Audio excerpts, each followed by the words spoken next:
அனைவருக்கும் வணக்கம். சாட்டை துரைமுருகன் அவர்களுடைய போனில் இருந்த ஆடியோக்களை எல்லாம் திருடி திராவிடர்கள் அரசியல் பண்ணிக்கிட்டு இருக்காங்க. திராவிடர்கள் இந்த அளவுக்கு கேவலமானவர்களா அப்படின்னு கேட்கக்கூடிய அளவுக்கு அரசியல் பண்ணிக்கிட்டு இருக்காங்க. இந்த ஆடியோ எல்லாம் உண்மையா பொய்யாங்கிறதுலாம் அடுத்த கட்ட பிரச்சனை. இந்த ஆடியோவை பொறுத்த அளவுக்கு நம்மளுடைய கருத்து என்ன அப்படின்னா, ஒரு ஆடியோ உண்மை, ஒரு ஆடியோ பொய். எடுத்துக்காட்டுக்கு ஒன்று சொல்லணும்னா, அமீர் அவர்கள் பேசியதாக வெளிவந்த ஆடியோ உண்மை. ஆனால் அண்ணன் சீமான் அவர்கள் அக்கா காளியம்மாள் குறித்தும் நத்தம் சிவசங்கரன் அவர்கள் குறித்தும் பேசிய ஆடியோ என்பது பொய். ஓகேவா? இதுதான் மக்களே உண்மை. ஒரு ஆடியோ உண்மை, ஒரு ஆடியோ பொய். எல்லா ஆடியோவையும் பொய்யா வெளியிட்டாங்கன்னா பாக்குற மக்கள் எளிதா கண்டுபிடிச்சிருவாங்க. இது பொய்யா இவர்கள் சித்தரிச்சு போடுறாங்க, கேடுகட்ட கேவலமான வேலைகளை செய்யறாங்க அப்படின்னு சொல்லி கண்டுபிடிச்சிருவாங்க. எல்லா ஆடியோவையும் உண்மையாகவே இருந்த ஆடியோக்களை வெளியிட்டு இருந்தாங்க அப்படின்னா கட்சிக்கு எந்தவித களங்கத்தையும் ஏற்படுத்த முடியாது. அவர்களுக்கு தேவையானது போல சித்தரிச்சு என்ன பேசுனா கட்சிக்குள் சலசலப்பு வருமோ அதை ஏற்படுத்தி அவங்க சித்தரிச்சு போட்டிருக்காங்க. பார்த்தாலே தெரியும். பிசிறுலாம் சொல்லி அக்கா காளியம்மாள் அவர்கள் குறித்து பேசினது ஆடியோ, அது பொய்யான ஆடியோ.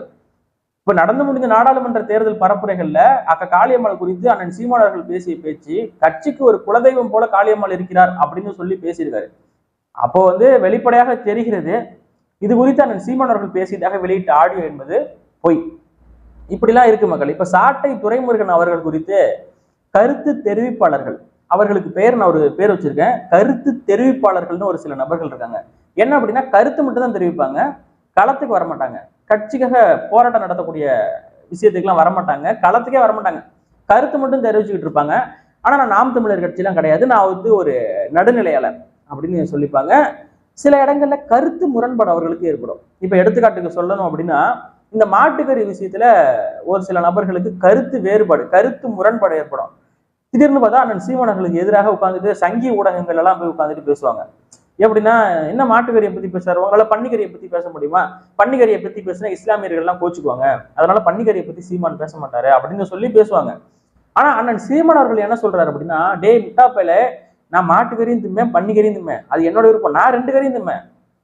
பன்னிக்கு தெரியுமா மதத்தை பத்தி, மாட்டுக்கு தெரியுமா மதத்தை பத்தி, இல்ல அதுல புரோட்டீன் இருக்கு, நீ சாப்பிடுறனா சாப்பிடு, சாப்பிடாட்டி போ, சாப்பிடு, அவ்வளவுதான், பன்னிக்கறி நான் சாப்பிடுவேன் அப்படின்னு சொல்றாரு. அப்போ மாட்டுக்கறி விஷயத்துல இவர்களுக்கு கருத்து முரண்பாடா ஆகுது. கருத்து முரண்பாடுனா என்ன? உனக்கு ஒரு தமிழ் தேசியத்துல நான் பயணிக்கிறேங்கிற, ஆனா இந்த விஷயத்துல எனக்கு கருத்து முரண்பாடுங்கிற. சரி, ஓகே, கருத்து முரண்பாடுனா என்ன பண்ணணும்? அது மனசுக்குள்ள வச்சுக்கிட்டு அமைதியா கடந்து போயிடணும். அந்த ஒரு விஷயத்துல தானே உனக்கு கருத்து முரண்பாடு. எல்லாராலும் ஏற்றுக்கொள்ளப்பட்ட கருத்துன்னு ஒரு கருத்து இந்த உலகத்துல கிடையாது. ஒரு கட்சின்னு இருக்குன்னா அது கட்சியின் தலைமையை கட்டுப்பட்டு கீழே இருக்கிற எல்லாரும் வேலை செய்யணும். திராவிடம் என்பது பல அமைப்புகள் இருக்கு திராவிடத்துல. ஆனா திமுகங்கிற தலைமைக்கு கீழே கட்டுப்பட்டு எல்லாம் ஒன்னா இருப்பான். தேர்தல்னு வரும்போது எல்லாம் ஒன்னா இருப்பான். ஆனா நாம் தமிழர் கட்சியில பாத்தீங்களா, கட்சிக்குள்ளேயே பிளவை ஏற்படுத்தக்கூடிய வகையில தொடர்ச்சியா பேசிட்டே இருப்பாங்க. இப்ப உங்களுடைய டார்கெட் என்னன்னா சாட்டை துரைமுருகனா இருக்கு. நான் கேட்கிறேன், சாட்டை துரைமுருகனால தான் இந்த பிரச்சனை வருதுங்கிறீங்க. சரி, ஓகே, சாட்டை துரைமுருகன் இல்ல, அப்ப இந்த பிரச்சனை எல்லாம் வராதா? கொஞ்ச நாளைக்கு முன்னாடி விஜயலட்சுமி என்கிற ஒரு பெண்ணை வைத்துக்கொண்டு திராவிடர்கள் அரசியல் பண்ணிக்கிட்டு இருந்தாங்க. அதுக்கு காரணம் யாரு? சாட்டை துரைமுருகனா? கொஞ்ச நாளைக்கு முன்னாடி தேர்தல் ஆணையம் நாம் தமிழர் கட்சியோட கரும்பு விவசாய சின்னத்தை புடுங்கிட்டு போய் ஆட்டம் காட்டிக்கிட்டு இருந்தாங்க. புது சின்னமும் கொடுக்கல, பழைய சின்னத்தையும் புடுங்கிட்டு போயிட்டாங்க. என்ன சின்னம்னே தெரியாம தேர்தலில் பரப்புரை பண்ணிக்கிட்டு இருந்தாங்க. அதுக்கு காரணமும் சாட்டை துரைமுருகனா? அதிகார வர்க்கம் நாம் தமிழர் கட்சியை களங்கப்படுத்தணும், சிதைக்கணும் அப்படிங்கிற வேலையை தொடர்ச்சியா செய்வாங்க. இன்னைக்கு சாட்டை துரைமுருகனை கேடயமா பயன்படுத்திட்டாங்க. சாட்டை துரைமுருகன் இந்த இடத்துல இல்லைன்னா இந்த இடத்துல வேற ஒரு ஆள் இருப்பாரு, நீங்க அவர்களை எல்லாம் குதறி வச்சுக்கிட்டு இருப்பீங்க. இதுதான் நடக்கும். சாட்டை துரைமுருகனுக்கும் இந்த இடத்துல அந்த ஆடியோ விஷயத்துல அவருக்கும் ஒரு களங்கம் தான். ரெபி மார்டின்ங்கிற விஸ்கிய போட்டோ எடுத்து அனுப்புடா, இந்த சரக்கு பாட்டில போட்டோ எடுத்து அனுப்புன்னு சொல்றாருல, அது உண்மையா பொய்யான்னு அது அவருக்கு தான் தெரியும். அப்ப இந்த விஷயத்துல சாட்டை துரைமுருகனுக்கும் களங்கம் தான். ஏன் திட்டமிட்டு சேவ் பண்ணி வச்சிருந்தாரு? அப்ப இதுக்கு இப்ப இந்த விஸ்கியை போட்டோ எடுத்து அனுப்புங்கிறதே சேவ் பண்ணி வச்சிருக்காரு. அதை நம்ம யோசிச்சு பார்க்கணும். போன்ல சில ஆடியோக்கள் இருக்கதான் செய்யும், நமக்கே தெரியாம சில விஷயங்கள் இருக்கும் போன்ல, நம்ம தவறுதல டெலிட் பண்ணாம விட்டுருப்போம். இதெல்லாமே இருக்கும்.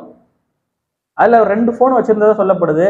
2 போனை வச்சுக்கிட்டு 2 போன்லயும் அது பொழுதுலையும் பார்த்துட்டு உட்காந்துருக்க முடியாது. ஒரு வேளை இருந்திருக்கலாம், தவறுதலா இருந்திருக்கலாம், டெலிட் பண்ணாம விட்டுருக்கலாம். அப்ப சாட்டை துரைமுருகன் அவர்கள் அந்த சரக்கு பாட்டில போட்டோ எடுத்து அனுப்புங்கிறது சாட்டை துரைமுருகனுக்கு எவ்வளவு பெரிய ஒரு பின்னடைவை ஏற்படுத்தும். பார்க்கக்கூடிய நபர்கள் சாட்டை துரைமுருகனை பார்த்து என்ன நினைப்பாங்க?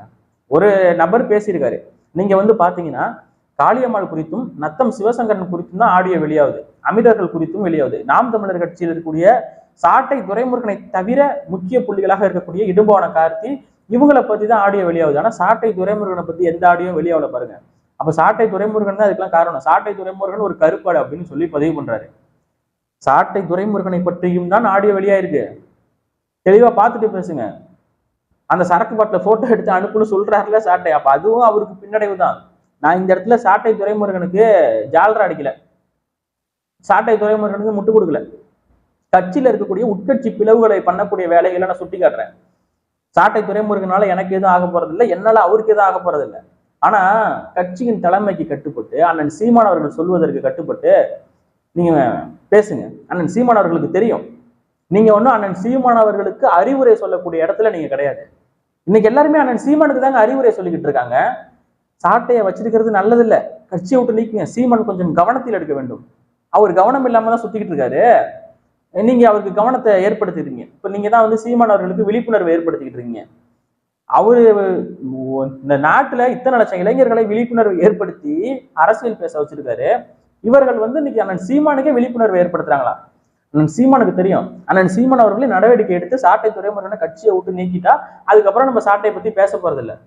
ஆனா இந்த அரசியல், இந்த திராவிட கேடுகட்ட பயலுக அரசியல் பண்றதை வச்சுக்கிட்டு இவனுங்க ஒரு கருத்து தெரிவிப்பாளர்கள்னு ஒண்ணு உட்கார்ந்துக்கிட்டு கருத்து தெரிவிக்கிறதுங்கிறது வந்து மிக மிக அபத்தம்.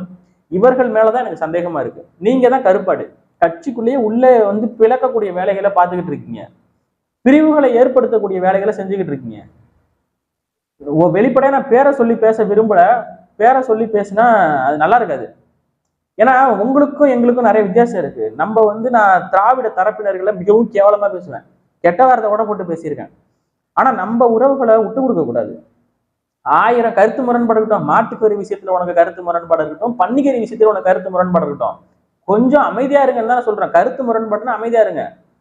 நீங்க கேக்குறீங்கல்ல சீமான் ஏன் மாட்டுக்கறியை ப்ரொமோட் செய்யறாரு, நீங்க சாப்பிடுங்க சாப்பிடாட்டி போங்க, ஏன் ப்ரொமோட் செய்யறாருன்னு சொல்லி கேக்குறீங்க. சரி ஓகே, அவரு பேசிட்டாரு, நீங்க ஏன் அதை எடுத்து உட்காந்துட்டு சங்கி ஊடகத்துல போய் உட்காந்துட்டு சீமான் ஏன் இப்படி பேசிட்டாரு, இந்த மக்களுக்கு எதிராக பேசுறாரு அப்படின்னு சொல்லி பேசுறீங்க. அப்ப அதுக்கு பேர் என்ன? அதுக்கு பேர் நாம் தமிழர் காலி செய்யக்கூடிய ப்ரமோட்டு, நாம் தமிழர் கட்சிக்கு களங்கத்தை ஏற்படுத்தக்கூடிய ப்ரமோட்டு. இந்த வேலைகளை தமிழ் தேசியவாதிகள் அப்படின்னு சொல்லி பேசிக்கிட்டு இருக்காங்க. உள்ளரங்குகளில் மட்டுமே பேசிக் கொண்டிருந்த தமிழ் தேசியத்தை இன்னைக்கு இந்த அளவுக்கு கொண்டுட்டு போயிருக்காருன்னா அது அண்ணன் சீமானால மட்டும்தான் முடியும். வெளிப்படையா நான் ஒண்ணு சொல்றேன், இந்த இடத்துல எல்லாருக்கும் தெரிஞ்ச விஷயம் தான். திராவிட ஒழிப்பு மாநாடுன்னு சொல்லி நடத்த போனாங்க, அவர்களால் நடத்த முடிஞ்சுதா? உள்ளரங்கு கூட்டத்துக்கு பர்மிஷனே தேவை கிடையாது. பர்மிஷனே இல்லாத ஒரு உள்ளரங்கு கூட்டத்தை கூட நடத்துவதற்கு இந்த அதிகார வர்க்கம் நம்மளை அனுமதிக்கல. அதை நம்ம புரிஞ்சுக்கணும். அண்ணன் பாரிசாலன் உட்பட எல்லாரையும் சேர்த்தா சொல்றேன். அந்த அளவுக்கு அதிகார வர்க்கம் அடக்குமுறையை திணிச்சுது. நாகரிகமா பேசுங்க அப்படிங்கிறீங்க. அப்போ போயிட்டு அண்ணன் பாரிசாலன் அவர்கள் அங்க கைது பண்ணப்ப திருட்டு திமுக ஒழிக அப்படின்னு சொல்லி கத்துனாரு, கைது பண்ணி வாகனத்துல ஏத்தும் போது. அப்படி இருக்க பட்சத்துல எல்லா இடத்துலயும் ஒரே மாதிரிலாம் இருக்க முடியாது. ஒரு கட்சின்னு இருந்ததுன்னா, ஒரு மேடையில பேசுறது இருந்ததுன்னா சில விஷயங்கள் பேசதான் செய்வோம். இன்னைக்கு இருக்கக்கூடிய இளைஞர்களை பண்டைய தமிழ்ல செந்தமிழ்ல பேசிலாம் இருக்க முடியாது. இன்னைக்கு இருக்கக்கூடிய இளைஞர்கள் ஹீரோ ஒர்க்ஷிப், கதாநாயக வழிபாட்டு முறையினரை தான் விரும்புறாங்க. அவங்க வந்து ஒரு சினிமேட்டிக் உலகத்துலதான் இருக்காங்க. கொஞ்சம் கொஞ்சம் நகைச்சுவை நக்கல் இதெல்லாம் இருக்கணும். அப்படி இருந்ததுனாலதான் இன்னைக்கு இந்த அளவுக்கு வளர்ந்துருக்கு.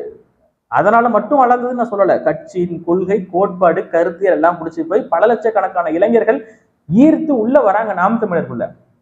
அப்போ நீங்க வந்து இந்த ஆடியோ அரசியல் பண்ணும்போது, திராவிடர்கள் பண்ணும்போது அதுக்கு எதிராக மட்டும்தான் நீங்க பேசணும். எப்படா நீங்க ஒரு தனி மனிதனுடைய தொலைபேசிக்கு இருந்த ஆடியோவை எடுத்து நீங்க வெளியிடலாம் அப்படின்னு சொல்லிதான் நீங்க கேட்கணும்.